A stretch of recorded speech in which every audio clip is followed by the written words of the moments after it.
Being present here every Tuesday evening is your commitment to yourself. It has very little to do with me. Your meditation has very little to do with me. My commitment is merely to facilitate it. But honestly, whatever takes place every Tuesday evening is your own understanding of yourself. This is your journey to yourself. And we make commitments in different parts of our life. And one of the major ingredients in any relationship is commitment. One of the reasons why marriages fail and are continuing to fail these days is because they are merely looking for love. And love as an emotion is an unreliable thing. It is there one day, it's gone the next day. It is there in one situation, it's gone in the next. So that love, that excitement that they bodily excitement that they mistakenly think is love disappears after the first 2 years when the baby is born and real life begins. And there's the money crunch and then the job loss and all the other problems that are part of life. When all of that happens, then I'm not anymore in love. I want a divorce. And then they go on to the next person and they're again looking for that, the butterflies in the stomach. And then they don't find that, and then they move on and they move on and they move on without even realizing that the only thing that makes a relationship work is commitment. These things in relationships, they come, they go. One day you've got a medical problem, the next day it's solved, and you've got an emotional problem, and that's solved, and then you've got a financial problem, and then that's solved, and you've got something else. Life is a series of hiccups. And the water that you drink to calm those hiccups is one of faith, commitment. You can use commitment interchangeably with faith. Because you commit to something, you take complete responsibility for the path that you have picked. And you have 100% faith that this is going to work out. So then you go over that little speed bump without even realizing. I mean, you don't bring your car to a complete halt every time you go over a speed bump, right?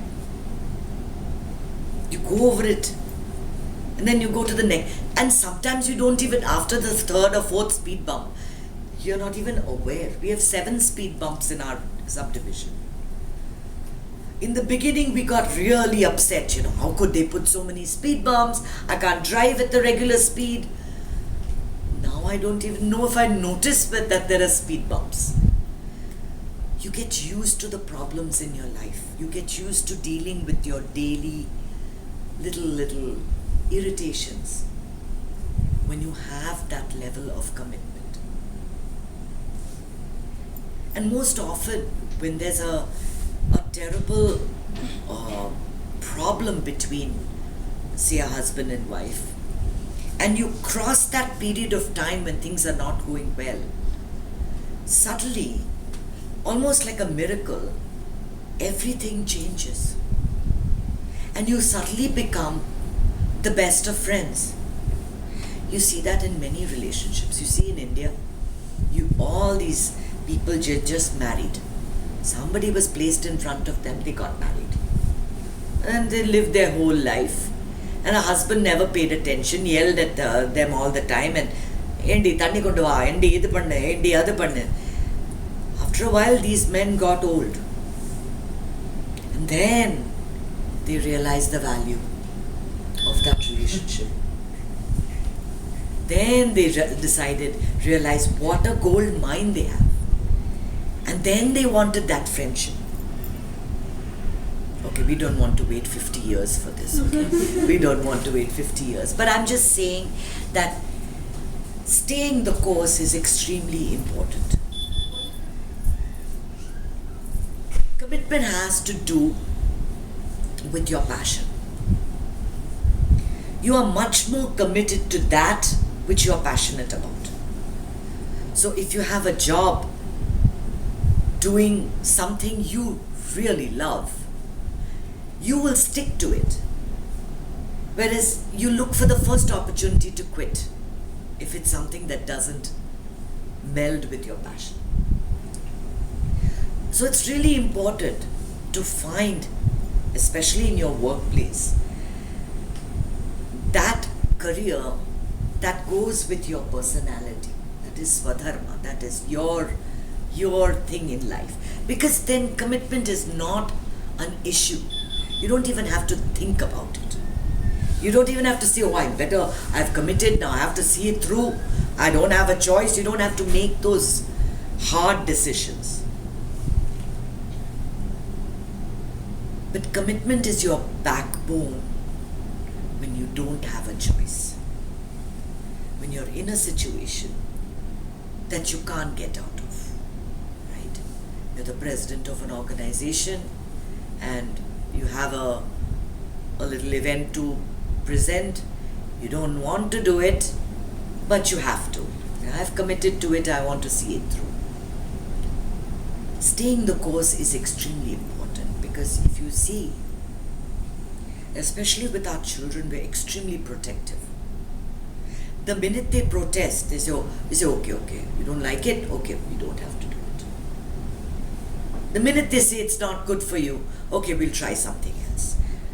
What they learn from that is that if you instantly don't get gratification from something, then we don't have to bother about it. If instantly we're not getting what we need, then there's no need to go that route. We can go several routes. I mean, when we grew up, there was arts and science. Then later on, some commerce came. 3 types of choices: art, science, commerce. We didn't have any other choices. Today, the choices are mind-boggling. And children's level of commitment is very low. They switch their minds, they change their minds, they switch careers at, even after they've gone through 3/4 of what they've studied. And we say, okay, fine, that's fine with you. Then they'll do all that and say, I really don't like this either. It's because from a very young age, we've taught them that it's all right to switch careers. And I still say it's okay. I mean, I chose my career at 50. That's fine. And the thing is, you can never pass judgment on another person's commitment. And I don't understand when bosses say you are not committed enough. How much? 1 cup of commitment? 2 cups of commitment? I mean, your commitment to a job is totally different from mine. When Rajiv is doing something, he looks like he's not doing anything.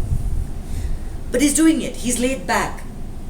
He just does it without giving the impression of doing it. Some people want everyone to know that they're doing the work. They want to make sure that everyone knows, I am doing the work, I need to be thanked, I need to be told, I need to be told repeatedly, everyone needs to be reminded that I did it. I'm doing it and I'm sweating the stuff. You have those in your life, right? You have those who keep on reminding you, I did this, I did that. You should be eternally grateful. I'm in charge. I'm committed to this. And your level of commitment is not there. So they send you an email in the morning and an hour later they say, did you do this? Those people who are on top, they send you something for you to do and then they check if you did it. And then they say your commitment is not enough. So, we sit in judgment of other people's level of commitment. And commitment is not something you can measure in cupfuls. It's like faith. How much faith do you have? Everyone's level of commitment is different. Whereas commitment, you don't need to have 100% in everything you do. Faith you need to. Faith you certainly need to. That when I'm asked, how much faith do I need? I always say 100% or not at all. You commit to something and have 100% faith that it's going to work out. Whether it's going to work out or it's not going to work out, that is not in your hands. You don't know. You're putting a lot of investment into your motivational speaking business.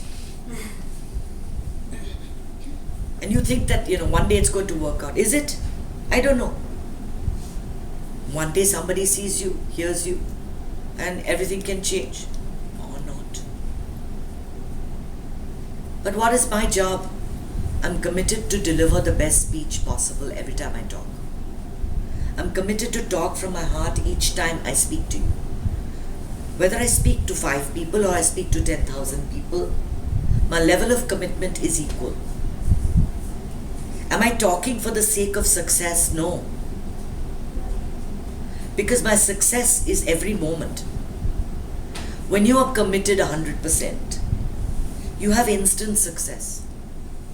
A feeling of success in this moment that you have achieved everything you sought to achieve. So in the moment that you're speaking to 10 people, you are speaking to 1 million. It's the same feeling. Because there's nothing to achieve. Everything that is to be achieved has to be done in the present moment. Your commitment cannot come later. It comes now or it doesn't come at all. And think about it when you ask others, are you committed to this? Because commitment involves taking responsibility. Maybe that's our topic for next week. As soon as you commit, you've taken on a certain responsibility. It's yours. But we get caught up with the fruits of it. We get caught up with the end result. I'm committed to this marriage, but I must be appreciated. How much do you want to be appreciated? 1 compliment a day, 10 a day, 15 a day, 20 phone calls, 1 every hour. How much appreciation? How about no tit a day? That will be enough. That's enough. Yeah. Okay, that's on the other end of the spectrum. That's on the other end of the spectrum.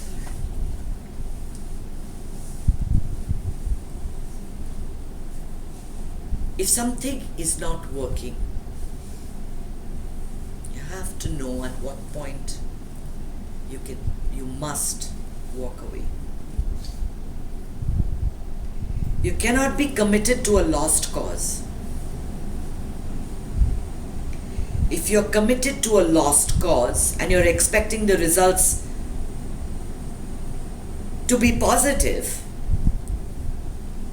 then that is your own foolishness. But you can't take the easy way out. So you have to try to make it work.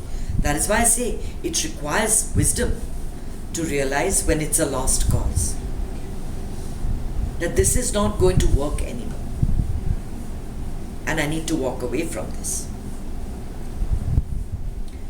Which is why in the last 20 years you're probably seeing a lot more divorce than you did when you were growing up in India.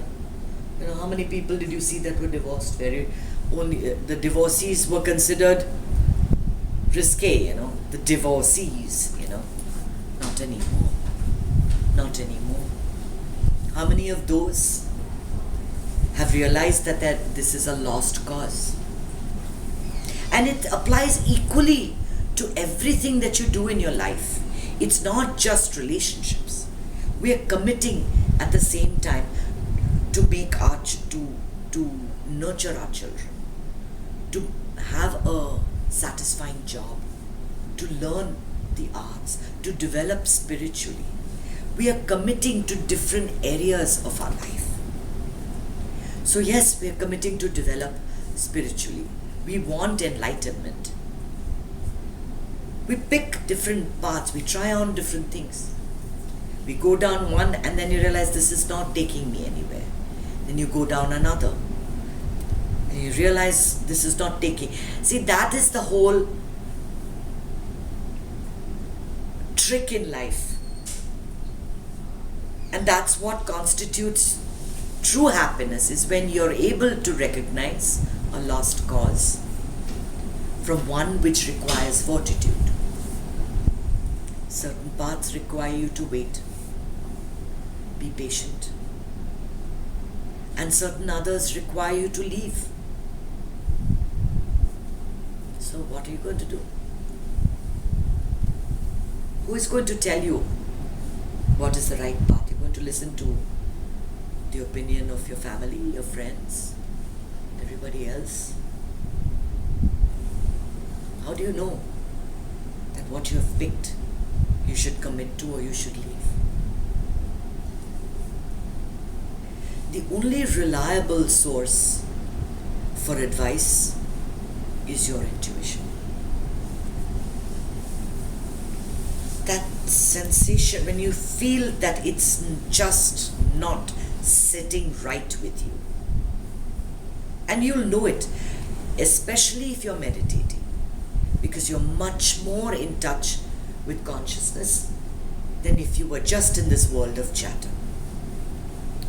The more you get in tune to yourself, the more you understand what to commit to and what not to commit to.